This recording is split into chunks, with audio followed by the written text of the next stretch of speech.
Hi guys, good morning. Welcome back to the next video. In this video, we're going to see the problem smallest number in infinite set.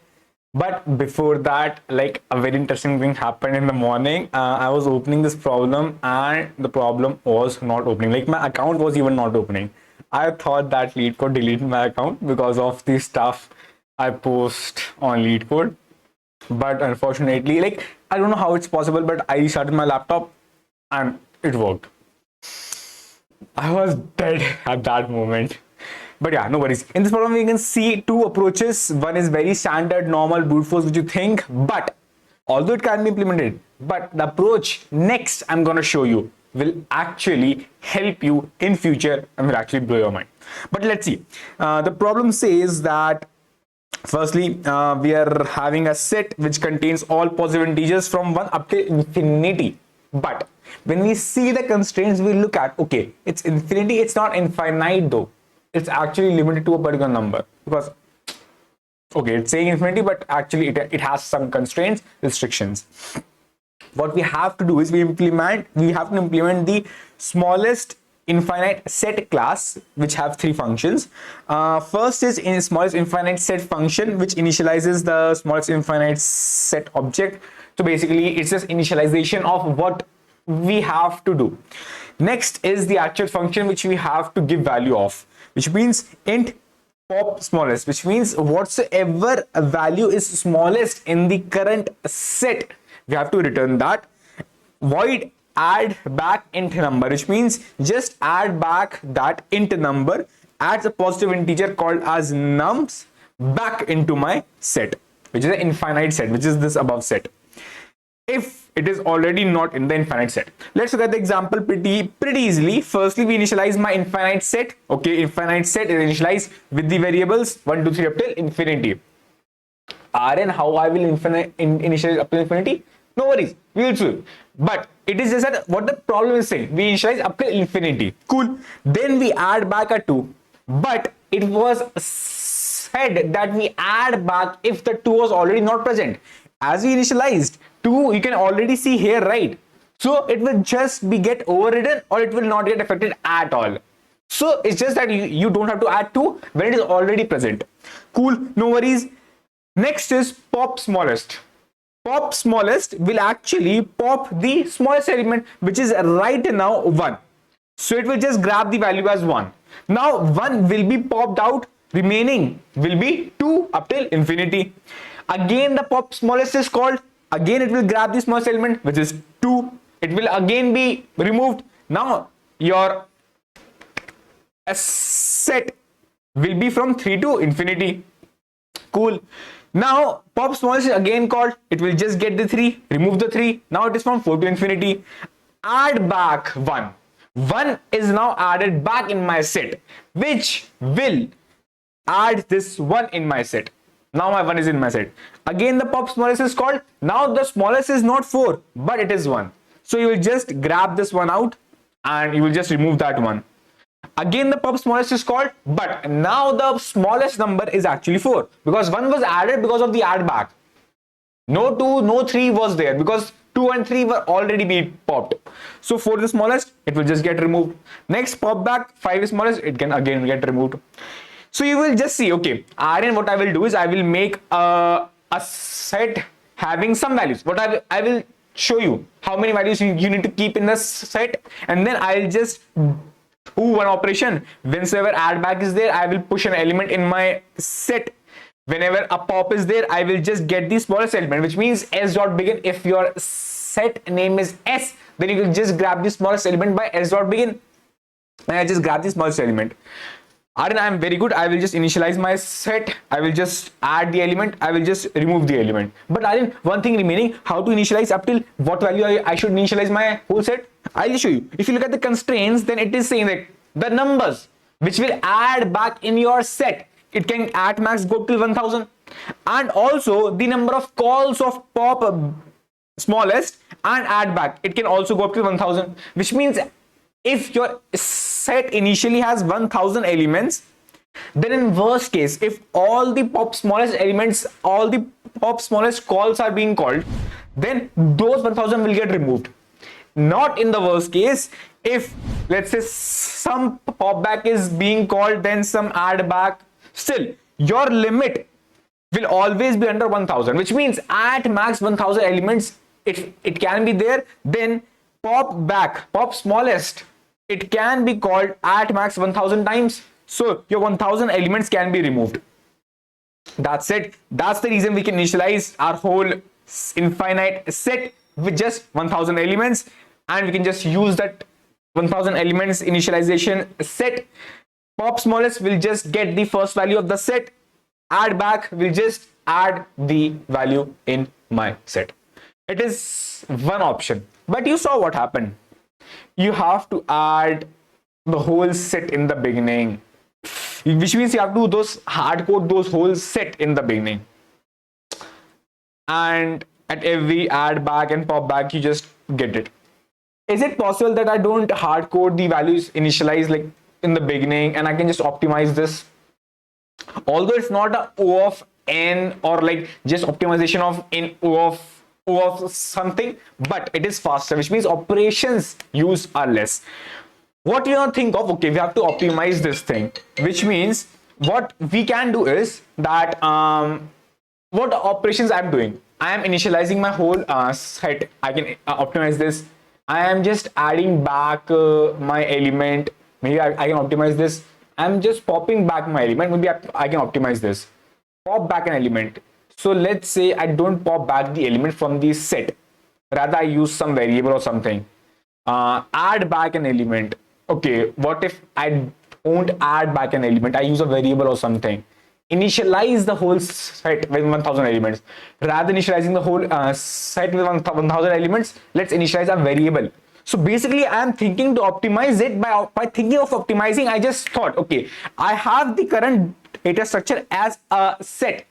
If I want to change it, what variable or what thing should I change? Let's use a variable and try out. Which means what I will do is that I will have a variable called as current, which will actually show me, okay, it is the current smallest element so far, which means I will maintain this current which points to the current smallest element, and this current will always keep on increasing as we pop the element.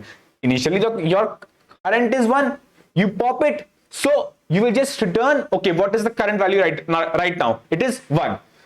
Next time you will just increase that current. Okay, now it will again ask, okay, Aryan, what is the pop the value, which is the smallest one? You will again return the current value, which because you have increased in the last iteration, which is 2. Next, you just increase again as you pop this current, because now your value 2 is gone. You will just increase that current to 3, and then so on and so forth. It is how by using just this current value you can pop your element. But Aryan, one second. What if your 1, 2, 3, 4, so on and so forth is being popped and your current is increasing? Good, very good. But what if it is being popped? Again, let's say add back of 1 is done. What will you do now? Now in this case, when an element is already popped and now it is being added back again, now I can use a set. Which means my set is only being used when I am adding an element which is already has been popped earlier. I can use the set. I am not initializing my set. My set is completely empty. It is just being used when an element which was already being popped is added back again. As you can see, 1 was already popped. Now it is added back again. So I will just add this 1 in my set. And that's the reason next time when I am gonna call, okay, return me the pop, return me the smallest pop. So I just ask, hey set, you have some value. If you have some value, which means it would for sure be the smallest value, I just grab the value from you and I will erase your value. And if your set is empty, which means I can just grab my value from the current variable. It is just a variable. It is a set. That is the reason your operations will be reduced. Your whole push and pop operations, everything is going to reduce. Your initialization of the whole set part is also reduced. Let's dry run what we saw earlier. Firstly, I have this initialization in my old schema, which means my old method, and it is my new method. In my old method, I have this initialization part, but here I don't have to initialize anything. I just say, okay, my current is 1 and my set my set is empty. So now the initialization, which was earlier of 1000 elements being initialized, it is now a current and a set. Next operation was add back. So I just tried, okay, added a 2 already, although it was not being added because it was already there. So same as my number, which is being about to add, is more than my current, because see, if in future I just want to grab a pop, so for sure 1 should be popped, right? And why I should worry about 2 now? Because 1 is the smallest element, which I am only worried about the smallest element. 1 is being popped. Current element, which is actually 1, and number, which is actually okay. Add back 2, add back 3.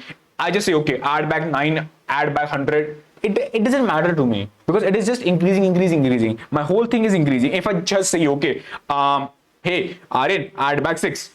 How does it matter? Because I'm just starting from 1 itself. So if I will pop, so I will pop 1, 2, 3, and so on. It doesn't matter to me. When my number is more than current, nothing is affected. It is exactly remains same as it remains same in this old case also. Now comes the interesting part. Pop back of 1 was done. Earlier you were just popping back from this whole set. Now you just grab the current value because it is the smallest value right now, and okay, you will just grab this value and you will increase your current for the next thing. Okay, you have grabbed 1, but now the current 1 is gone, so now the upcoming 1 will be 2. So it is now you increase that. Cool. If you pop back again, you will just grab the 2. It is now the smallest one, but you also increase, so to get the 3. Again you get back, okay, you get back 3. Again you increase it, so your current is 4. Now you add back a 1. You add back a 1. You check, okay, 4 is actually more, very more than what I'm gonna add, which means I am right now at 4. I have moved ahead. I have moved very ahead. Now I'm adding a smaller value, and ultimately I'm worried about my smaller value. So I need to store the smaller value somewhere. I will just store the smaller value in my set, and my set will get added this value. Okay, 1 is now in my set, and my current was already a 4. Now pop smallest is called. Now I have to also make sure that first I need to check my set. If it is not empty, then I need to check my current. If it is not empty, then I just grab the value of my set, remove that value from my set, and it is the actual smallest value. Now in the next iteration, I'll just say, okay, hey, the set is empty right now, so there is no small value, which means I only have the large value, which is the large value. Large value starts from the current itself, so I'll just grab the value of current. Next iteration, I'll just grab the small value, which is from the current, increase the current, and so on and so forth. It will how it is done. You saw what is happening. Your initialization part got reduced.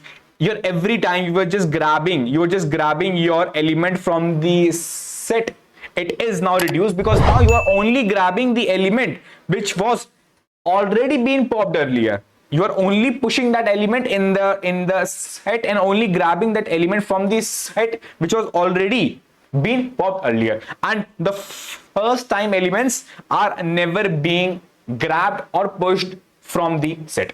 That is how we optimize it. Let's see the code pretty quickly. Firstly, we initialize an empty set and a variable current by 1. Then what we do is, we just, as we have to pop the smallest element, firstly we make sure, okay, we have to check the set. If the set has some values, which means, okay, it is the value which has been already popped, and it is the smallest value which has already come again. Okay, I'll just grab the smallest value, which is the s.begin, erase that value because for sure it needs to get popped, and then I'll just return that smallest value. But if this whole set is empty, then I'll just grab the current value. But as we know that it is just a return function, so firstly we increase it, because ultimately what I need to do, I need to return the current value, and after that I need to increase it. But actually return comes, if I just return from here, then it will never go into the next step. It's the reason I just increase first and then return current minus 1. As simple as that. Add back will just add the element in my set only when my number is less than my current. My number is less than my current. It will only get added only in that way. Cool. That was it. Time and space, as I told you, will for sure be less than what we saw in method 1, because as you can see, the operations we are reducing, which means the push and the pop operations for the set has been reduced.